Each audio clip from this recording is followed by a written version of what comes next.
Bon, j'ouvre de nouveau cet événement d'un genre absolument nouveau. L'Assemblée représentative de la France insoumise a été décidée par notre Convention.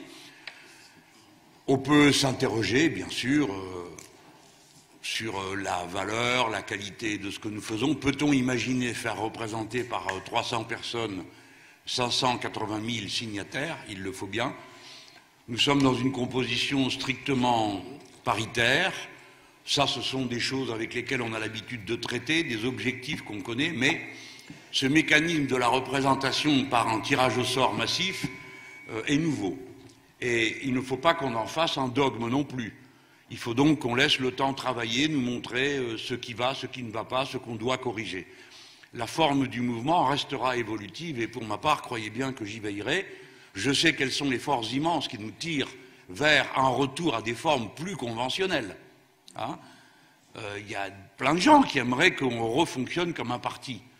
Je le comprends, je suis moi-même membre d'un parti, je n'ai rien contre ça. Mais je le redis, on ne peut pas mener un mouvement qui a 580 000 personnes comme on mène une petite troupe de 5 ou 6 000 ou de 10 000. Et nous sommes constitués sur la base du fait que nous ne voulons pas être un parti, mais un mouvement, une forme d'expression de la société elle-même.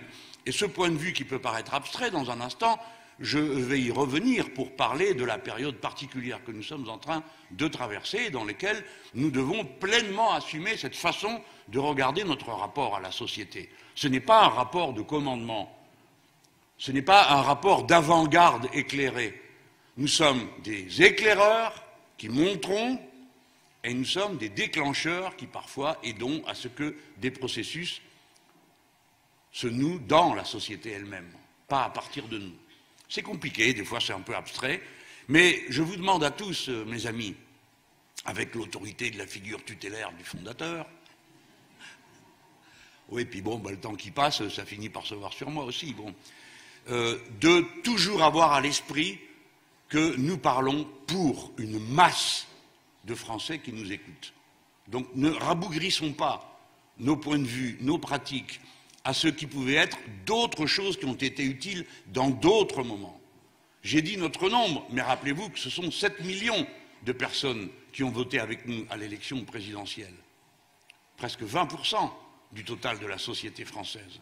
Rappelez-vous qu'à cet instant, les horoscopes, comme on dit, comme ça nous arrange, et nous placent dans les opinions positives qu'ont telle ou telle catégorie de Français ou telle tranche d'âge, en deuxième position d'une manière constante. Il faut donc apprendre à parler pour tous et en comprenant la nature profonde des événements qui travaillent notre pays, en prendre la signification philosophique, parce que c'est à ce niveau que les Français eux-mêmes se posent des questions sur leur futur et sur le futur de la société dans laquelle on vit. Bon, bref, cette assemblée est une assemblée sans enjeu de pouvoir. Elle a été convoquée un peu en urgence parce qu'on aurait pu ou la faire plus tôt ou la faire plus tard. Nous savions qu'il y avait des inconvénients liés à la situation particulière des transports en ce moment. Je sais faire des euphémismes, hein, d'accord, mais il le fallait parce que nous avons besoin de mandats sur des questions qui sont assez décisives pour l'avenir du mouvement. On va voir lesquelles dans quelques instants. Moi, je lance la discussion et après, bon, elle ira où elle doit aller. La conclusion ne m'appartiendra pas. Alors, commençons par dire qu'après des mois de dénigrement, personnel et collectif, le mouvement a gardé intacte son audience dans la société. On peut même considérer à mains égards que cette audience s'est élargie à mesure que les événements sont venus conforter les diagnostics que nous portions sur ce qu'est le pouvoir. Pour beaucoup d'entre vous, c'est tellement banal que ça vaut à peine la peine d'être répété, mais il faut quand même le rappeler. Beaucoup de gens ont voté Macron pensant que c'était un type de gauche, puisqu'on leur disait que Hollande c'était un type de gauche.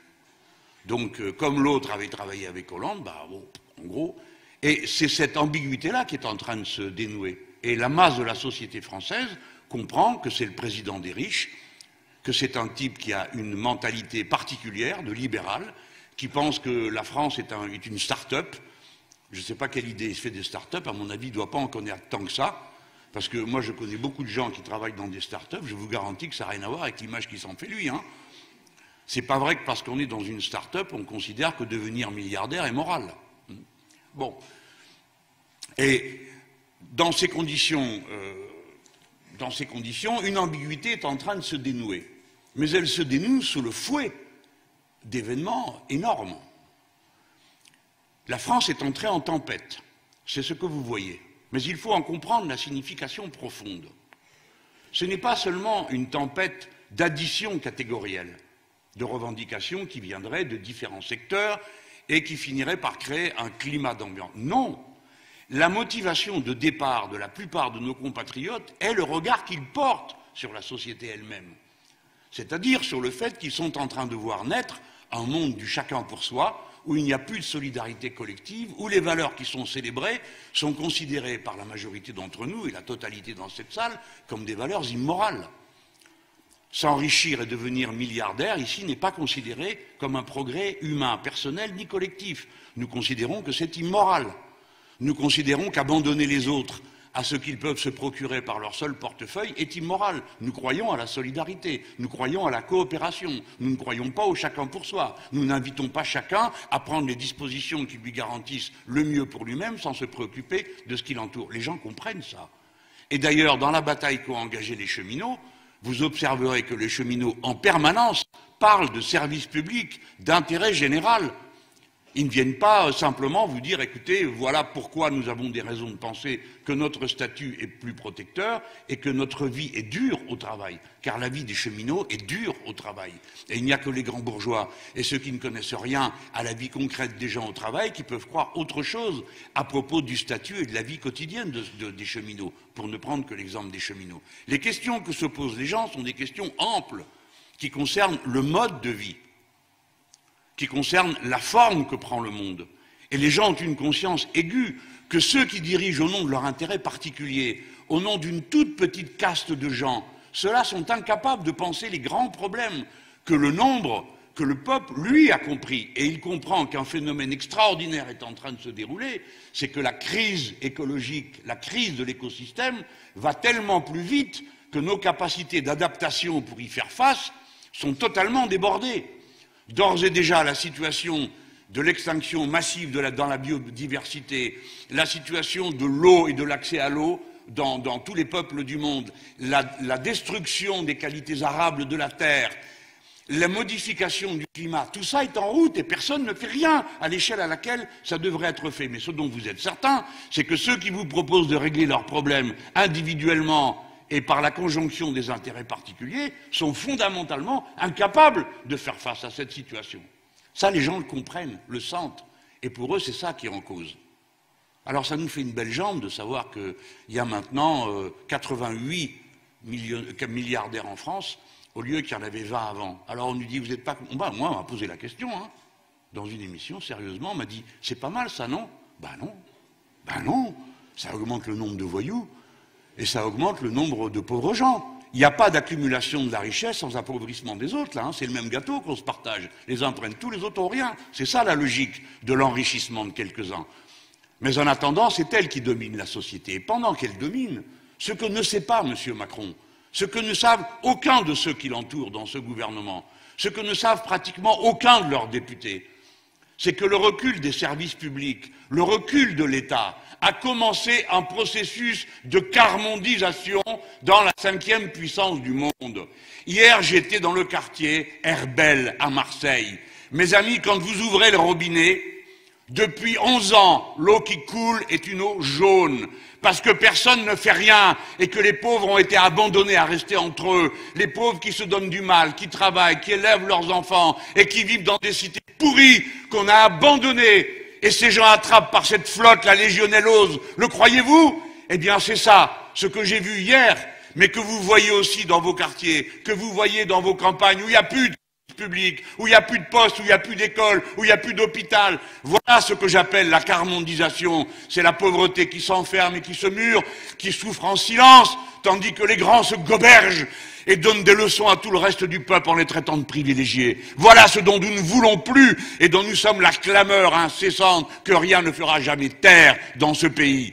Parce qu'aussi longtemps que nous sommes là, alors ils entendront le cri de la souffrance.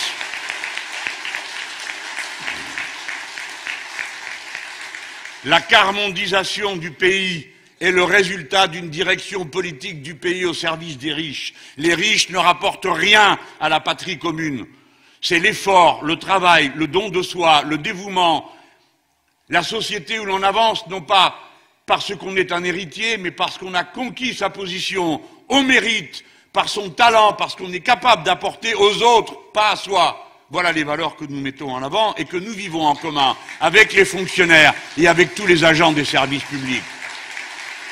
Il est temps de dire à quel point nous sommes exaspérés de voir comment on parle de l'État sur lequel s'est construite cette République, comment on parle des fonctionnaires, de tous ces gens qui se dévouent pour le bien public. Il y en a assez de les traiter de privilégiés et de parasites. Les parasites et les privilégiés sont ceux qui les insultent.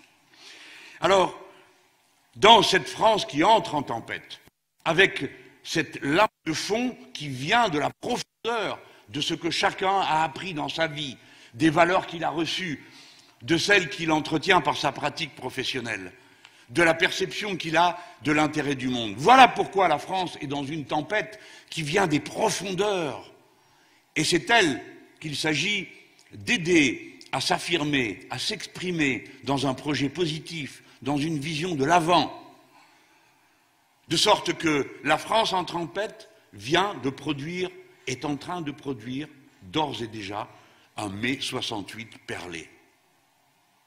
Alors on me dit, l'air toujours condescendant, parce que compte tenu de mon âge et de ma génération, je devrais m'être transformé en carpette, comme les Romain Goupil, les Cohn-Bendit et autres bagages accompagnés de la bourgeoisie dorée, là, qui ont tous capitulé, tous renoncé à leur idéaux de jeunesse et qui en plus maintenant viennent nous faire la leçon.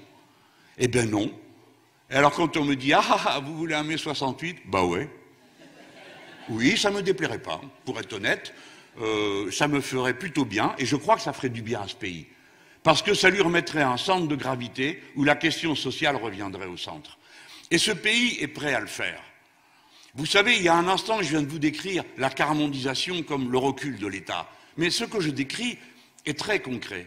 Où est-ce que l'État se retire le premier? Là où ça ne se voit pas. Où les gens sont loin, donc on se dit, bah, pas vu, pas pris. C'est donc dans les DOM et les TOM que le retrait de l'État est le plus violent.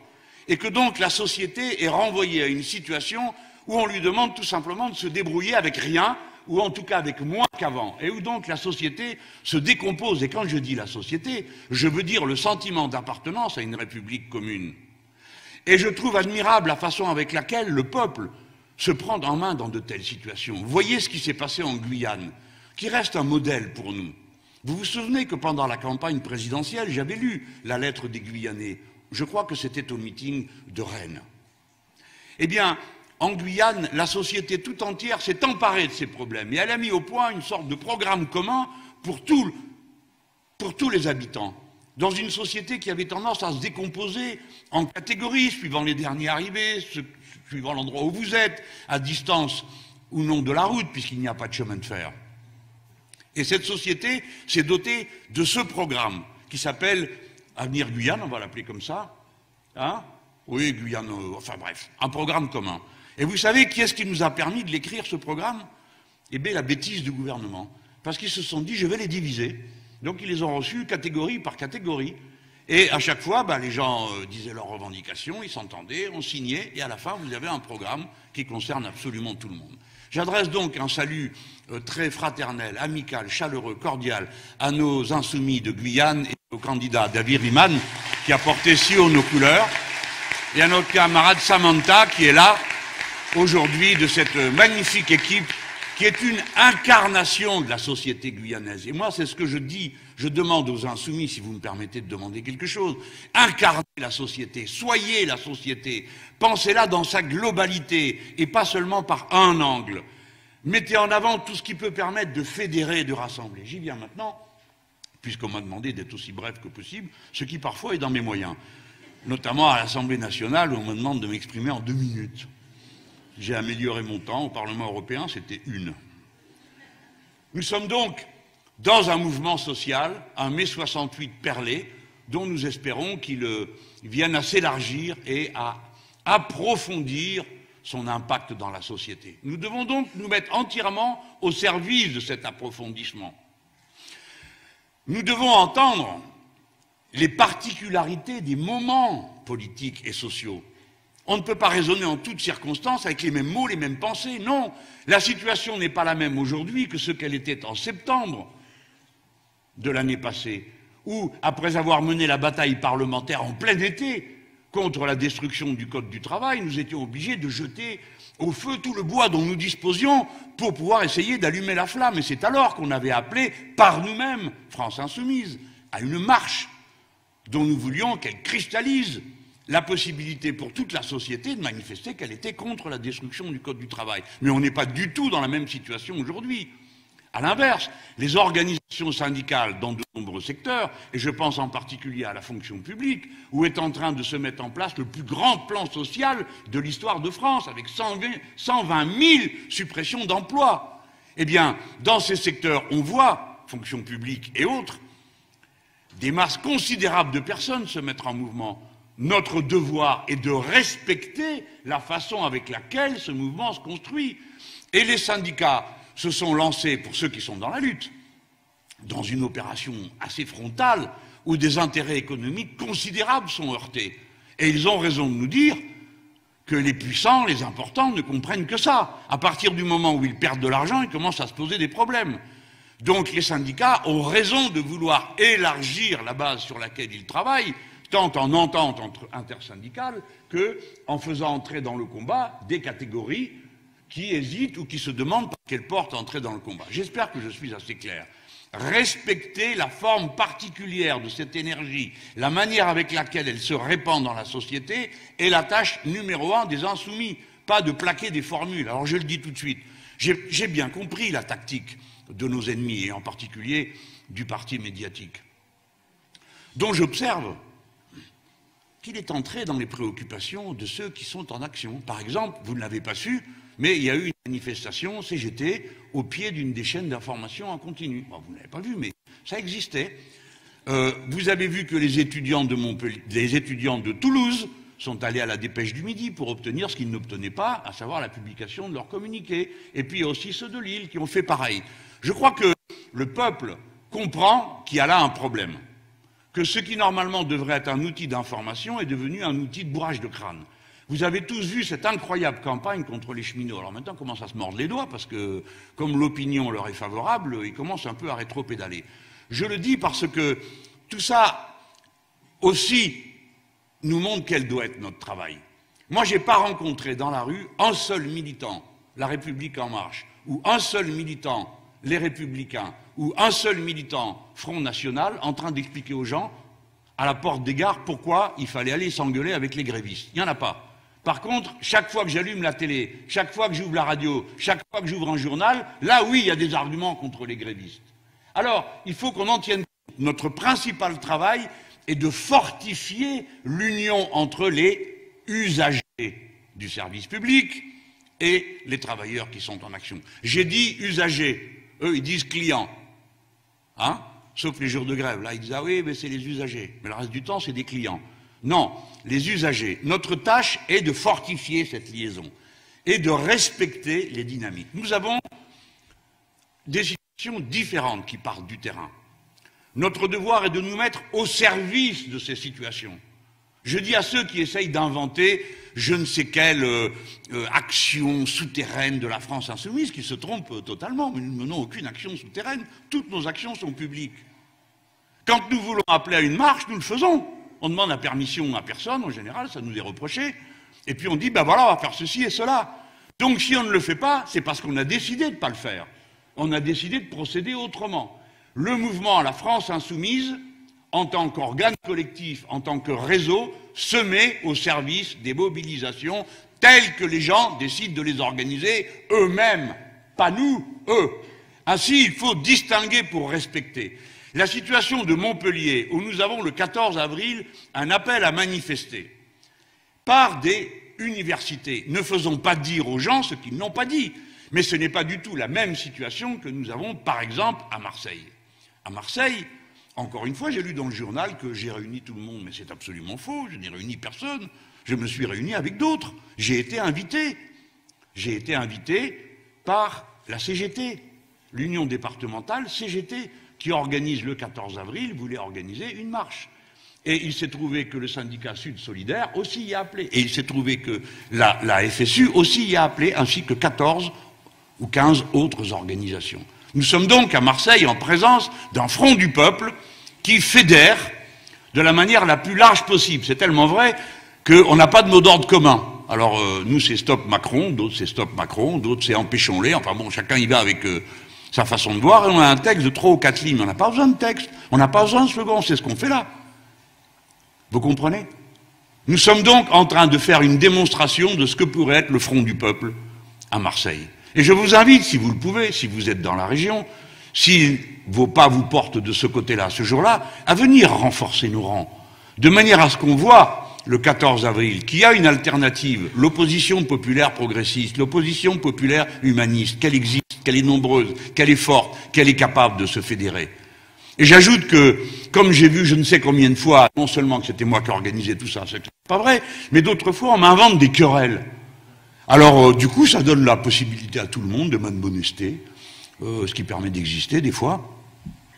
Est-ce que Mélenchon va venir et faire ci ou ça? Du calme, d'abord, demandez-le gentiment, ça ira mieux. Hein. Et puis je ne suis pas forcément disponible matin, midi et soir pour toutes les lubies de la gauche selfie, hein, pour aller faire des photos ici ou là, je veux bien, tout ça est sympathique, mais franchement, ça mobilise pas 3 pingouins. Ce qui compte, c'est l'action de masse, l'action populaire. Mais bien sûr que c'est tant mieux, plus il y a de gens qui sont d'accord pour mener cette action, mieux on se porte. Dans l'action, on a toujours été unis. Il y en a qui confondent l'unité dans l'action et la carabistouille électorale, mais c'est pas la même chose. Dans l'action, nous sommes d'accord pour nous unir avec tous ceux qui entrent dans l'action. Des fois, on fait la grève, vous le savez, vous autres, dans les services publics. Le gars ou la fille qui est à côté de vous, il vote pas avec vous. Il vote à droite des fois. Mais quand il s'agit de défendre le service public, tchouf, ils sont là. Hein, bon, pareil, dans l'action, c'est tout le temps comme ça. Plus il y en a, mieux on se porte. Mais pour les élections, c'est une autre paire de manches. Là, c'est une autre paire de manches. Surtout quand on commence une élection en disant « Ah ah, on pourrait faire une liste aux européennes s'ils changent d'avis sur l'Europe. » Ah bah non. Justement, on ne changera pas d'avis, donc c'est pas la peine de nous proposer ça. L'unité qui se présente comme un prétexte à effacer les idées, non. L'unité pour faire vivre l'action, oui. Alors j'espère qu'à Marseille, c'est à mon tour de le dire, eh bien, il y aura Benoît Hamon, il y aura Olivier Besancenot, et il y aura tous les dirigeants de ces différentes organisations qui seront là avec nous dans la rue à Marseille, ce qui devrait être d'autant plus facile pour eux que leurs propres organisations locales y appellent. Donc ça serait bête qu'il manque juste les chefs. Alors, il en va de même de l'appel, vous savez que notre mouvement pense que l'essentiel, c'est de ne pas laisser isoler ceux qui luttent. C'est ça la pensée fondamentale. Le reste, après, c'est des manières d'arriver à ce résultat. L'idée, c'est ne pas laisser ceux qui luttent tout seuls. Donc, venir à la rescousse. Mais c'est pas toujours possible. Parce que quand vous avez un mot d'ordre de grève dans une corporation, si vous êtes dans une autre, vous ne pouvez pas. Parce que dans ce pays, c'est puni. Si vous vous mettez en grève tout seul, sans préavis, ça n'existe pas, ça.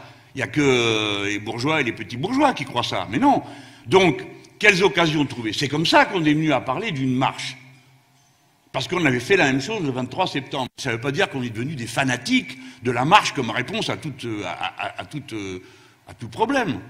Même si on pense que c'est un facteur déclencheur. On prend un exemple. Ils vont marcher à Lille, à l'appel d'un ensemble de personnalités, le 14 avril. Bon, alors, je n'ai pas bien compris si c'est un rassemblement ou une marche ou quoi. Bon. Mais on voit bien que chacune de ces étapes vient conforter, renforcer le processus. Des tas de gens vont venir à Lille ce jour-là, le 14, pour montrer qu'ils sont avec les cheminots, qu'ils sont avec les gens du service public. Ils n'ont aucun d'en faire la démonstration, sinon que de venir là. C'est ça qu'on essaye de faire. Une initiative a été proposée à la Bourse du Travail. Et alors j'ai vu le lendemain qu'on me l'attribuait. Mais il y a une erreur totale. Cette initiative, elle appartient à ceux qui se trouvaient là à la Bourse du Travail et qui ont levé la main. C'est une démarche de type citoyen. Il faut la respecter comme telle.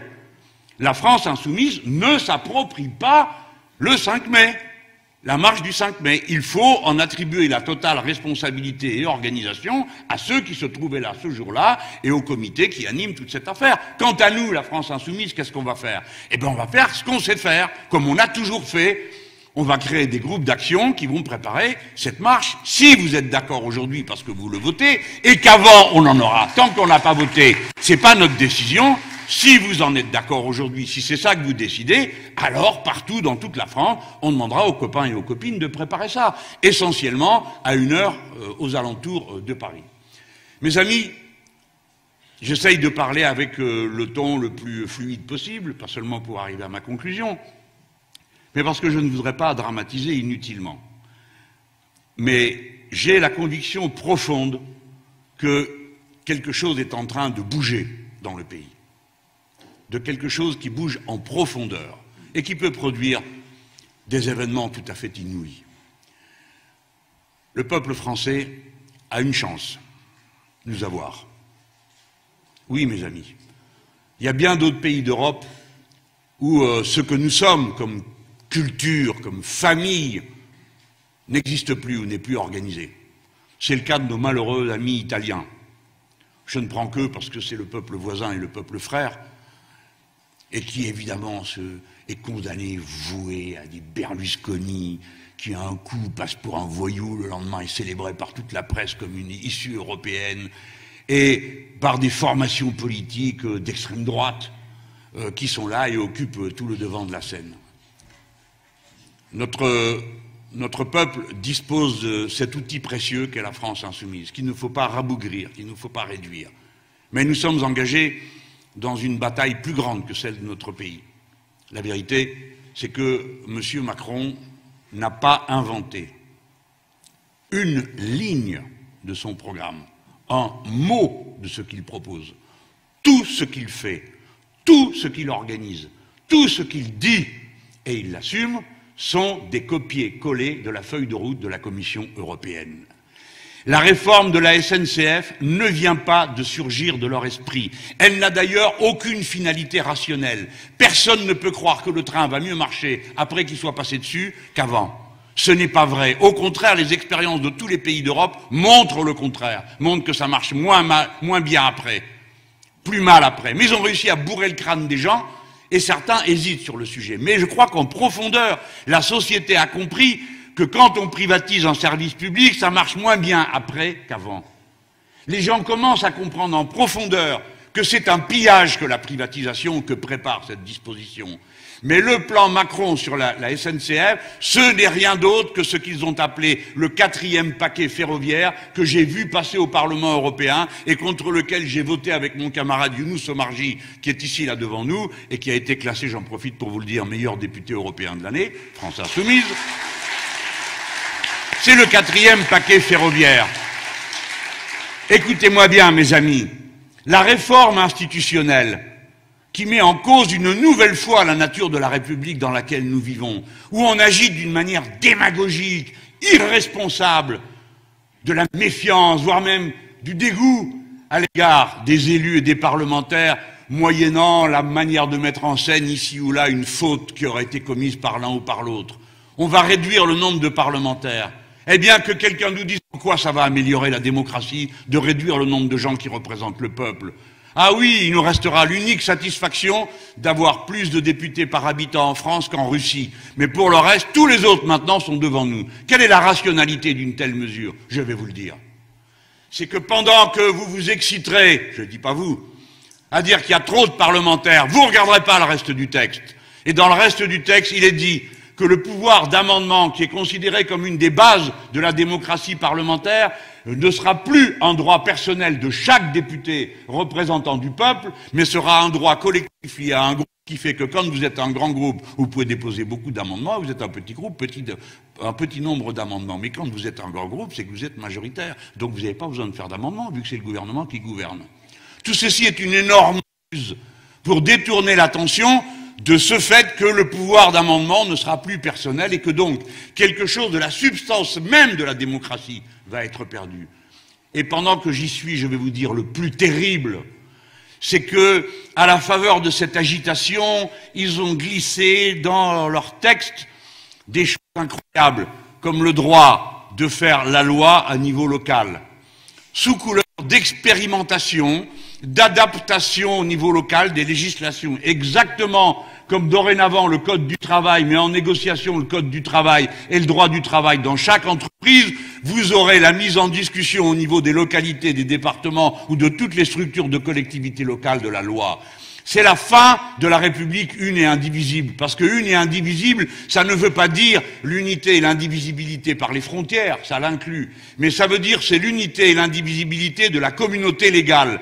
Le fait que le peuple est constitué par le fait que parce qu'ils votent ensemble la loi, il se l'applique à tous de la même manière. Si vous faites une loi à géométrie variable, alors vous n'avez plus un peuple, mais des peuples qui sont fabriqués d'une manière totalement artificielle. Les territoires, comme ils disent en se gargarisant avec ce mot, se mettant en opposition les uns avec les autres. Et là où on abaissera le niveau des protections, eh bien on dira, vous voyez, il y a plus d'argent qui y vient, et on poussera ainsi le peuple, par la base, à détruire les bases et les fondamentaux de la République elle-même. Voilà ce qui est en cause.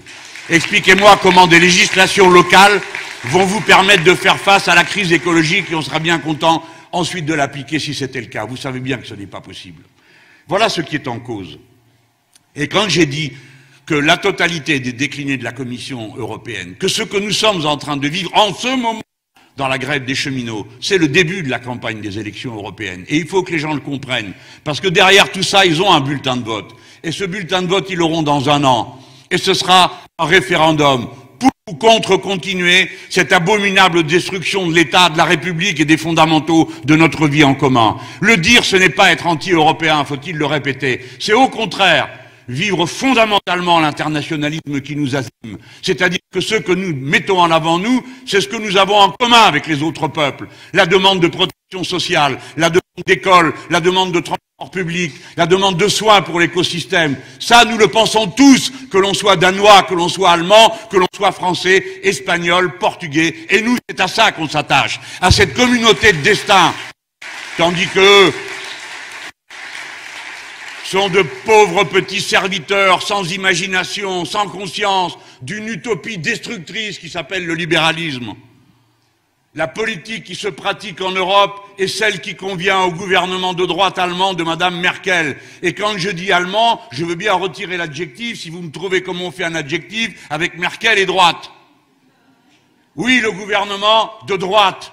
Dans les négociations internationales, la seule chose que fait l'Europe en face de Trump, pour prendre que cet exemple, qui a décidé de mener une guerre commerciale, c'est de défendre le fait de pouvoir vendre des bagnoles et des machines-outils qui correspondent aux intérêts de la bourgeoisie allemande.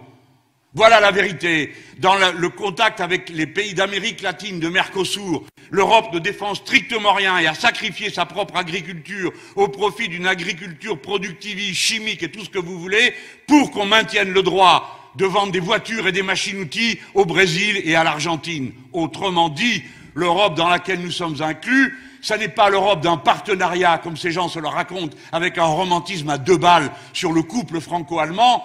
Le gouvernement allemand n'est pas un partenaire de la République française. Il se comporte d'une manière agressive et déloyale à l'égard de tous les autres pays d'Europe, parce qu'il accumule les excédents commerciaux sur le dos de tous les peuples d'Europe par la surexploitation des travailleurs de l'Europe de l'Est et la surexploitation et l'utilisation de la situation avec les Français. Ah oui, bon, bah c'est un discours, faut l'entendre. Hein. Il y en a assez d'arrondir les angles, de ne pas dire les choses, de ne pas montrer ce dont il est question. Si nous ne sommes pas réalistes, si nous ne traitons pas les problèmes en face, on ne pourra jamais discuter avec personne en Europe. C'est ça que nous sommes en train de vivre.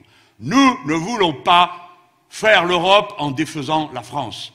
Et nous voulons refaire une France sociale, du service public et des intérêts communs, parce que c'est ce qu'il y a de meilleur pour tous les peuples d'Europe. Si nous battons Macron dans la bataille sur le chemin de fer, tous les travailleurs de toute l'Europe, allemands, danois, finlandais, lettons, espagnols, portugais, italiens, grecs, se frotteront les mains et diront « Bien joué les Français, merci pour le service que vous nous rendez ». Voilà ce que c'est que d'être un Européen. C'est de mener la lutte pour les intérêts communs du peuple en Europe. J'achève. Oui, il faut prendre soin de notre démocratie. Pendant que j'en suis à dire des choses qui déplaisent à quelques-uns, je vais terminer parce qu'il faut que j'aille à ma conclusion. Mais écoutez-moi les gens, c'est une démocratie dans ce pays? Ah, ça se fait pas hein, de dire que non. Eh bien, il y a un doute. Et le doute, il commence par le doute sur les élections elles-mêmes. Sur les élections elles-mêmes, je sais qu'on s'est amusé avec mes comptes de campagne. Vous avez remarqué, les comptes de campagne, ils ont été validés et il y a zéro, rien derrière. 1 mois et demi de bashing contre nous, d'insultes contre chacun d'entre nous personnels. Il reste quoi? Rien, zéro. Mais maintenant, vous allez vous intéresser aux comptes des autres peut-être, parce qu'ils vont peut-être finir par être rendus publics. Peut-être que vous allez regarder où est facturé les 6 millions de coups de téléphone qu'ont fait passer les amis de M. Macron le samedi qui précédait le vote alors que c'est interdit par la législation électorale. Comment ça se fait que personne n'en parle? Je veux bien que la justice ait décidé qu'elle n'avait personne à poursuivre parmi les gens qui ont donné plus d'argent qu'il n'en faudrait pour M. Macron. Mais j'aimerais qu'on l'entende. Mais surtout, je vais vous dire, oui, il y a un problème avec la démocratie concrète, factuelle dans notre pays. Si on peut passer 6 millions de coups de téléphone, si on découvre que Facebook peut se faire acheter des millions de comptes pour savoir ce qu'il y a dedans. Et heureusement que notre ami Bastien Lachaud a déposé une proposition d'enquête sur ce thème. Est-ce que la même chose n'a pas été faite en France? Parce que Facebook, en se faisant prendre les profils, produit des moyens d'intervenir d'une manière manipulatoire dans une élection, pas pour faire de la propagande directe pour un candidat, mais pour inciter ceux qui veulent voter contre ou ceux qui voudraient voter à ne pas aller voter suivant ce qui arrange les candidats en question. Cette enquête a été lancée aux États-Unis d'Amérique, elle a été lancée en Angleterre. Pourquoi n'est-elle pas lancée en France, je vous prie? Par conséquent, le texte qui a été proposé par Bastien Lachaud est un texte d'intérêt général, au service de la démocratie et de l'honnêteté des élections. Parce que les élections en partie ne sont pas honnêtes dans ce pays. Quand on s'en va en début de matinée avec les urnes sous le bras et qu'on revient au milieu de l'après-midi, je ne suis pas d'accord pour qu'on dise on s'en fout parce que ça se passe loin. Je ne suis pas d'accord pour que des gens qui s'abstiennent à 92% à l'élection présidentielle réapparaissent à 64% quand arrive l'élection fondamentale de leur vie, une élection législative partielle en Guyane, et se mettent à voter à 98% pour le même candidat. Je n'y crois pas. Je le dis qu'un écart pareil à la moyenne n'existe pas. Et je pourrais continuer. C'est pourquoi nous avons demandé à nouveau à Bastien, puisque c'est lui qui s'occupait de ça dans le groupe, on lui a demandé de préparer une sorte de commission d'enquête et une proposition de loi pour moraliser le vote dans notre pays, pour que cesse ce genre de manipulation. S'il est interdit de faire de la propagande 24 heures avant le vote, alors c'est pour tout le monde, y compris pour ceux qui pensent que ça leur donne le droit d'envoyer 6 millions de coups de téléphone dans une élection qui s'est jouée à quelques centaines de milliers de voix, à peine 1 ou 1,5 million de voix, comme ça a été le cas de l'élection présidentielle, qui vient d'avoir lieu, pour ne rien dire des élections législatives derrière. La démocratie est notre affaire. Nous croyons que tout se règle par des élections, évidemment des mouvements sociaux, mais à la fin, quand la décision politique doit être prise, c'est par les élections qu'elle doit l'être. Nous sommes des révolutionnaires d'un type nouveau. Nous sommes pour la révolution citoyenne, celle qui rend le pouvoir aux braves gens qui constituent le 99% du peuple. Voilà notre message. Et c'est en ce sens que nous sommes quelque chose de précieux. Je vous demande d'y réfléchir. Quelque chose de précieux, de rare, qui n'existe pas partout, mais qui tient allumée cette flamme, qui permet à d'autres de la voir à distance et d'y puiser des encouragements. Notre courant, qu'on a dit battu, perdu, qu'on a frappé si durement, notamment en Amérique latine, où vous voyez en ce moment avoir lieu un coup d'État judiciaire contre Lula, quand il n'arrive pas à éliminer un candidat, il le fout en tôle, les corrompus, en l'accusant lui de l'être. Un ouvrier métallurgiste qui a été un président remarquable, qui a tiré des millions de personnes de la pauvreté. Il est aujourd'hui sous la protection des travailleurs du syndicat de la métallurgie du Brésil. Tenez bon les camarades, tenez bon. Et voyez que dans d'autres pays où le même message, le même discours est porté, nous sommes en train d'avancer. Mais nous sommes au cœur du monde capitaliste. Et qu'une force comme la nôtre existe. Nous devons y veiller avec soin, amour, tendresse, délicatesse, pour faire en sorte que grâce à elle, elle soit l'étincelle qui met le feu à la plaine. Elle commence le 14 avril. Et peut-être que, si vous le décidez, il y aura un prolongement dans le 5 mai. Mais je vous rappelle que les cheminots ont décidé d'une lutte qui, elle, dure jusqu'au 28 juin. Nous sommes donc dans une bataille sociale de longue durée. Et dans cette bataille, nous n'avons qu'un seul mot d'ordre. Nous sommes au service de ceux qui se battent.